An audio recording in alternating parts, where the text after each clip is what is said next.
I'm going to show you how to create this motion graphics project today. I'm going to start out by creating a black and white version. Then I'm going to add some shadows, and this is going to be an Eevee, by the way. Then we'll add some more complex materials. We could do this in Cycles or Eevee. Doesn't really matter. It's just going to be different settings. Then I'm going to use Eevee again to do a volumetric effect, kind of like dust blowing sideways. If you like what I do and you want to support me, you can do so on my Gumroad or Patreon. I have all my tutorial blend files on my Patreon, as well as some blend files of some cool projects I've created over the years.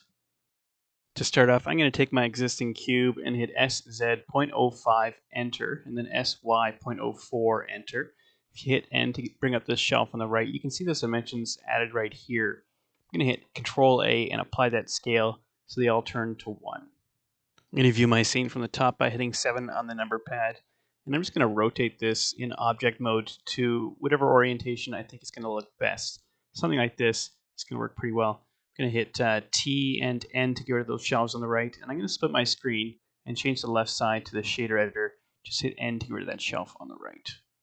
I'm going to hit Shift A, click on search, and type TC and hit enter to bring up a texture coordinate node. If I hold down Control Shift and left click, I can cycle through these outputs.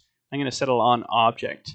And if that's not working, then it just means you need to enable Node Wrangler, which you do by going up to Edit, Preferences, clicking on Add-ons, and then type in Node here. And this should be checked right here. To see what that object output looks like, we need to go into rendered mode. So over the 3D viewport, just hold down Z, move your mouse up, and you'll be in rendered mode. I'm going to bring in a separate XYZ node, place it right here, and I'll just move that principled BSDF out of the way for now. Then I'm going to bring in a color ramp, place it right here, and change it to constant interpolation instead. Then I'm going to bring in a math node, place it right here, and now if I move this back and forth, we basically get a line separation between white and black that is controllable with this value.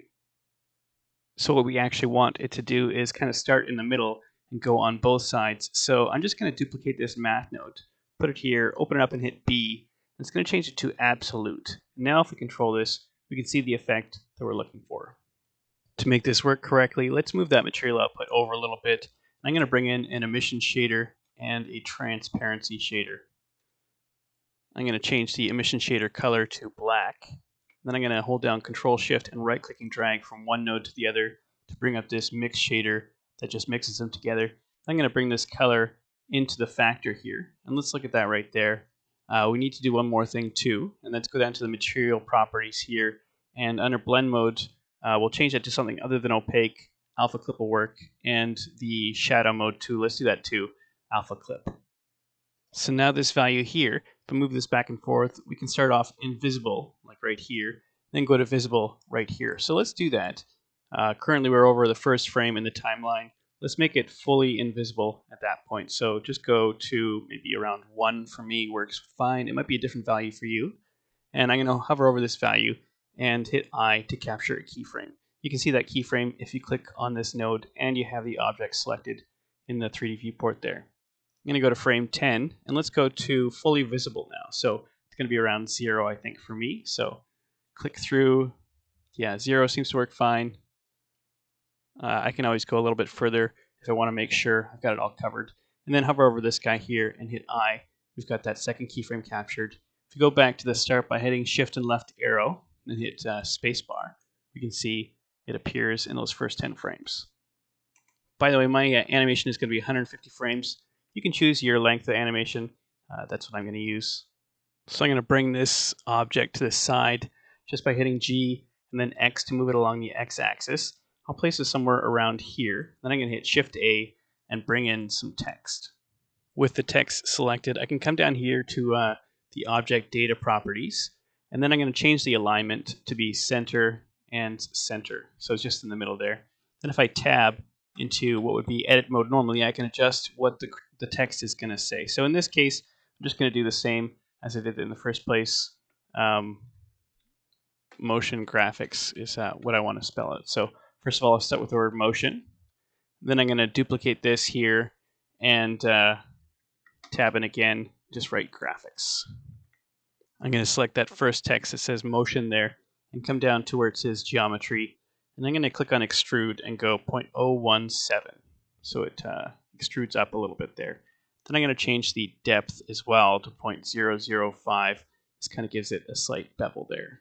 I'm going to select the second text there, the one that says graphics, and I'm just going to change the depth on this one, not the extrusion. I'm going to go 0.02, so they're two, kind of different shapes there. I'm also going to change the font on that second text as well. So let's find where it says font, and under regular, I'm just going to open that up. I've got my fonts folder already here. I'm just going to go with something pretty straightforward. I'll go Arial narrow italic for that second one. And you can see it's a little smaller. I'm going to size it up a little bit as well and just move it around so it's in the same general area as the other one. I want it to be as close as possible. So next up, I'm going to bring in an empty, and it doesn't really matter what. I'll just use a plane axis. I'm going to move it along the x-axis so it's basically level with that bar that we created at first. And then I'm also going to rotate it just so it's fairly even here. It doesn't have to be exact, but this is just going to help the effect a little bit. And then finally, I'm going to click both of these objects, the empty first and the bar second, and then hit Control P so we can set the parent to the bar, and we'll select Keep Transform. So now if we move this bar around, this empty will follow it. So I'm going to set it up so if we move this bar across, the empty will follow, and it'll make one of these words disappear and the other word appear. To do that, I'll select this first word, the word motion, and let's enter in a new material. I'll just call this text 1. For text 1, I'm going to bring in a texture coordinate node the same way as last time. Shift A, S, T, C, enter. And then let's go out of object, and I'll go separate X, Y, Z. And we'll run this into a color ramp, which we'll set to constant interpolation. And I'm going to put a math node here as well, just an add. So that allows me to bring this across and make it white or black. I'm going to come over to where it says object in this texture coordinate node, open this up and select that empty. What that does is allows the slant to be the same as we have on this empty / bar here. It's going to appear with the separation between the black and the white right there. So we can move this across as we want now, or we can just leave it as is and move this across, which is what we actually want to do. So we want to line this up to that black line there. So let's move that over with this add function right here. Just line it up. Looks like about 1 is going to work. I'll go 1.08. I could also move this empty around if I wanted, just to get it more exact. It's up to you how you want to set that up. Maybe something like this is going to look a little bit better, and then we'll just fine tune it here. Then it really is at 1 for me. So now if I move this bar back and forth, it changes the color from black to white. I'll select that word again, and this is going to go into the same 2 nodes as last time. Let's get rid of that principal BSDF again and bring in an emission shader and a transparency shader.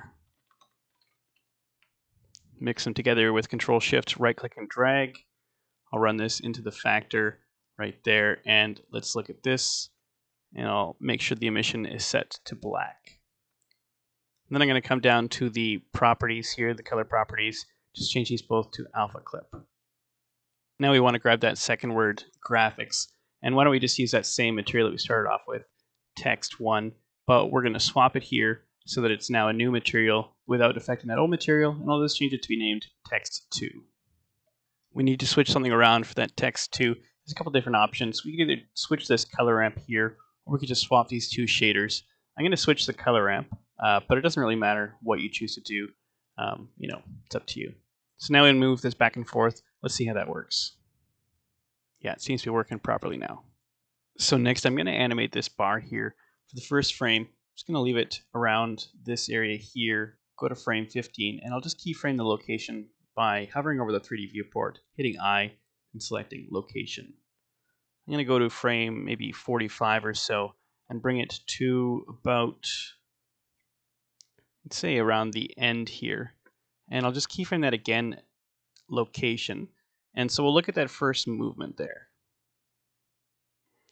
I want it to kind of start off a little slow going through motion, and then at the end speed up. So let's grab a keyframe around here, maybe frame 29. I'm going to select location. I'm going to select that keyframe and bring it to maybe frame 43 or so. Now it's going to move much faster towards the end. Maybe I'll go like frame, whatever this is, 42 here. I'm going to grab this last keyframe as well and hit V and select automatic as well for the handle type. It's going to change it a little bit. It's going to kind of go to the end and then kind of go a little further as well. I'm going to grab this keyframe as well and duplicate it and move it to frame 80. That's a little too far. I'm going to move it back to frame 60. We can see with these two handle types, even though it's only mapped to go out to around the S there, it goes quite far in the middle there to the right. I'm going to go to frame 85, and let's move this to the left a little bit, maybe to around the H or so. I'm going to hit I, select location, and let's change the frame here as well, or pardon me, the keyframe handle type to automatic by holding down or hitting V and then selecting automatic there. I'm going to go to frame 90 and move this around to maybe the A there. Select I again and select location. Let's change that again to automatic. I'm going to duplicate that keyframe and move it to frame 125 there. And then the last one, I'm going to set at 140, and we'll just move it to the right, somewhere off camera. In fact, I haven't even set up my camera yet, so I'm going to select everything in the middle, hold down or hit 7 on the number pad, and then delete /period, and then Control-Alt-0, so we get a view of this top here. Then I'm going to hold down or select the camera, hit G, Z, Z, so we can zoom in and out. So for frame 140, I'm just going to grab this bar here and move it all the way off the screen, hit I, and select location. So let's play this and see what it looks like. Go to the beginning of the timeline and hit space bar, and see if you're happy with the way that this looks. Yeah, that looks good to me. You can always change the animation later, but I'm happy with the way that this looks. I'm going to hit Shift A and bring in a plane. Just size it up so it's quite a bit larger there. Move it down a little bit. And I'm going to change this to be basically just an emission shader. So create a new material, bring in an emission shader, and we can leave it on white and just feed it into the material output. Now we won't have any shadows.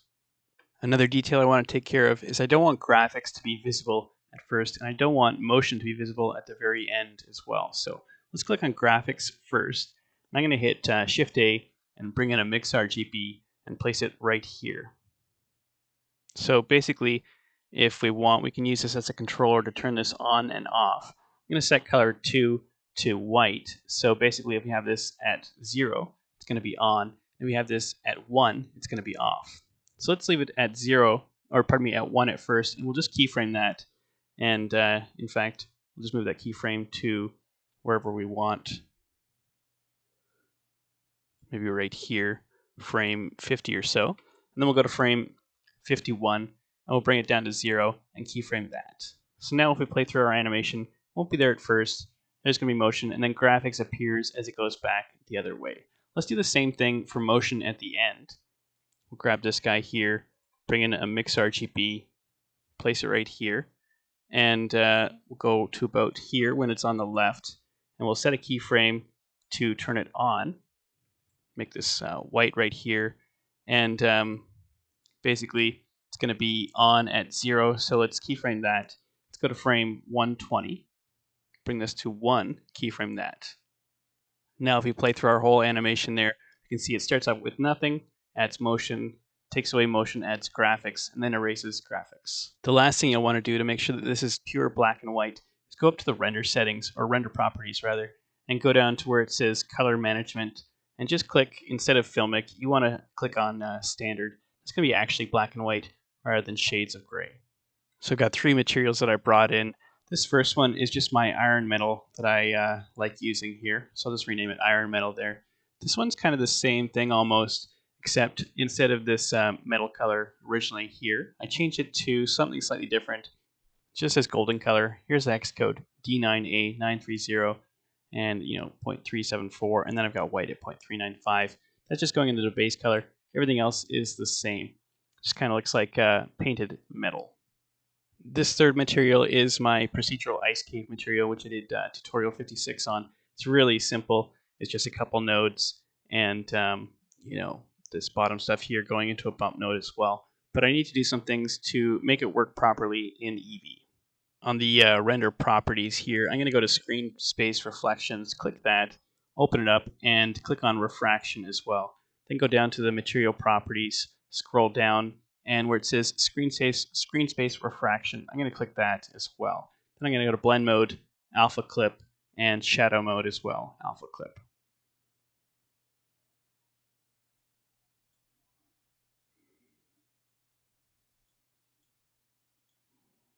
So there we go. It is working properly now. It's kind of an icy material there.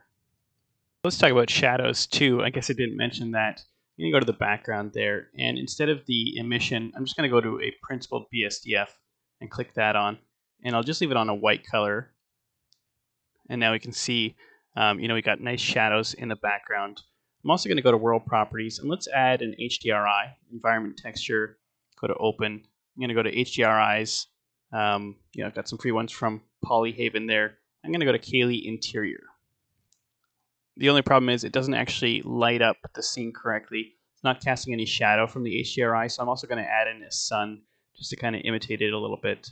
Let's go sun, and just rotate it a little bit here. I'll just move it up slightly to get it out of the way, and let's turn that down as well. Maybe what we'll do is there's this trick on, what was it? I think it was a Kaizen tutorial just about how to make stuff look better in Eevee, and he had his camera ray going into a math node and then going into the strength. So I'll just set this at 1 and set this to multiply. And he liked this setup here. I'm going to go back to that sun as well. Just change the color to be slightly warmer. Now we've got two shadows going on here. Let's also go to the sun and change some settings here. I think if we lower the bias, it's going to look a little bit better, a little bit softer shadow, maybe like 0.02.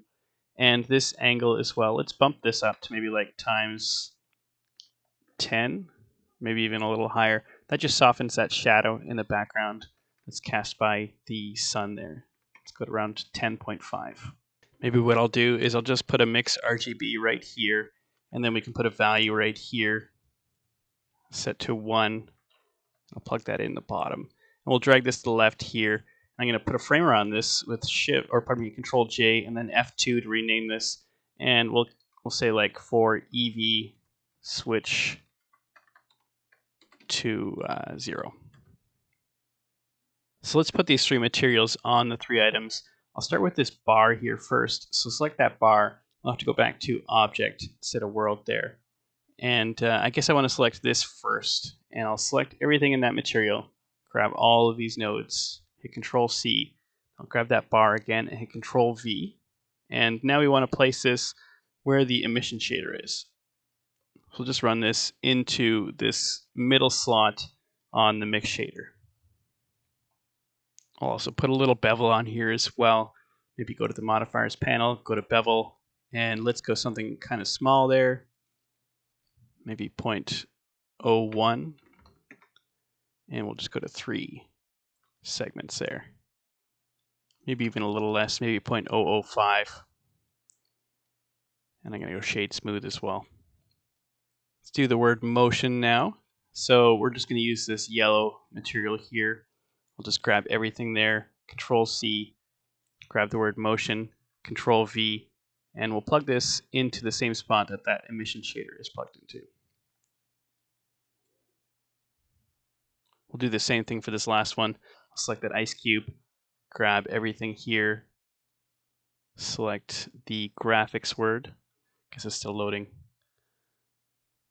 There we go, Control V, and we'll plug this in to that middle socket on the mix shader there. We'll need to turn on some settings again with that word graphics. Go down to the material properties here and screen space refraction. Say you want to try it in cycles, you can certainly try that. Let's set it up here. So go to cycles, and I'm going to go to GPU compute because that's going to be a bit faster for me.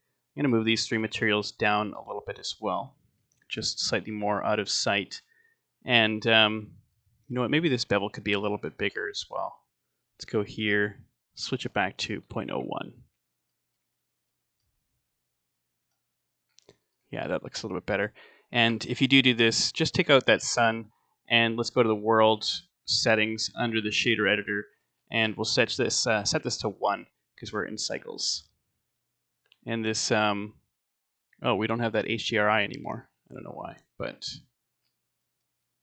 we should. Oh, there we go. So that means it wasn't even set up correctly for cycles anyways, so it's, or EV anyways. So yeah, I've got that sun turned off. Still pretty bright.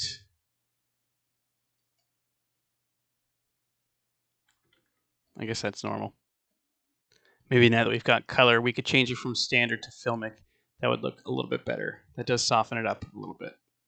I'm going to go back to EV again, and I guess that sun was already on. We'll keep that sun on, and we'll change this to 0. Maybe let's look at that sun as well. Could be maybe a little higher, like 2. I think that looks a little bit better. And let's add some volumetrics as well. I'm going to bring in a cube here. Let's size it up so it's about this size here.